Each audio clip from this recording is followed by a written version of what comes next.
আসসালামু আলাইকুম আমার প্রিয় বন্ধুরা। আশা করি তোমরা সবাই ভালো আছো আর আমিও ভালো আছি। আর আজকে আমার বন্ধুদের সাথে শেয়ার করছি একদমই সিম্পল ওয়েতে আমার মায়ের হাতের মজাদার রেসিপি গরুর মাংসের লাল বোনা। শুনেই হয়তো আমার বন্ধুদের জিভে জল চলে এসেছে। আর এতটা সিম্পল ওয়েতে এই মজাদার গরুর মাংসের লাল বোনা রেসিপি রান্না করা যায় আমার বন্ধুদের ভাবতেই অবাক লাগবে। আর মায়ের হাতের রেসিপি বলে কথা, মা যেকোনো রেসিপি একদমই কম মশলায় দুর্দান্ত রান্না করে থাকে। যেমন এই মজাদার লাল ভুনা রেসিপি গরুর মাংসের। আর গরুর মাংস পছন্দ করো না আমার এমন বন্ধু কোনো নাই মনে হয়। আর এখানে মা গরুর মাংসের লাল ভুনাটা রান্না করার জন্য ফ্রাই প্যানে সয়াবিন তেল দিয়ে দিল বেশি করে, সাথে এলাচ আর দারচিনি আর বেশি করে হচ্ছে পেঁয়াজ কুচি দিয়ে দিল। কারণ যেহেতু ভুনা রেসিপি রান্না করছে মাংসের, একটু পেঁয়াজটা কুচি বেশি দিলে খেতে ভালো লাগে, গ্রেভি হয়। আর পেঁয়াজটা অলরেডি লাল হয়ে এসেছে। এখন মা যেহেতু লাল ভুনা রান্না করছে তাই বেশি করে মরিচ আর হলুদের গুঁড়ো, সাথে পরিমাণ মতো অল্প একটু পানি দিয়ে ভালো করে নেড়েচেড়ে মা মশলাটা কষিয়ে নিচ্ছে। আর এই মরিচের গুঁড়া বা হলুদের গুঁড়া তোমরা তোমাদের ঝাল অনুসারে দিতে পারো, যে যত বেশি ঝাল খেতে পারো।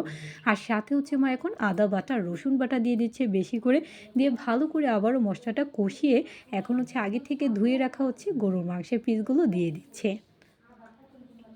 আর ভালো করে এখন মা মাংসটা নেড়ে চেড়ে মশলাটার সাথে কষিয়ে নিচ্ছে। আর সাথে দিয়ে দিচ্ছে এখন মা পরিমাণ মতো লবণ। আর লবণটা অবশ্যই স্বাদ মতো দিতে হবে, কারণ যে কোনো রান্নার আসল ইনগ্রেডিয়েন্ট হচ্ছে কিন্তু লবণ। লবণ কিন্তু একটু কম বা বেশি হয়ে গেলে যে কোনো রান্নার স্বাদ একদমই টোটাল চেঞ্জ হয়ে যায়।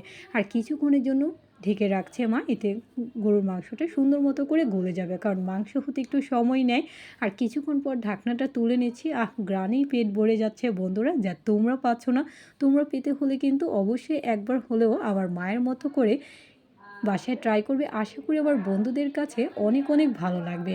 আর এরকম একটা গরুর মাংসের লাল বোনা রেসিপি হলে যে কোনো রুটি, পরোটা অথবা ভাতের সাথে খেতে কিন্তু সত্যিই দারুণ লাগে। আর কিছুক্ষণের জন্য আবারও মা ঢেকে রেখেছিল আর আস্তে আস্তে তেল ছাড়তে শুরু করে দিয়েছে। তাই বেশি করে হচ্ছে মা এখন কাঁচামরিচ দিয়ে দিল, এতে আরও বেশি ঝাল ঝাল ফ্লেভার আসবে আর খেতে দারুণ লাগবে।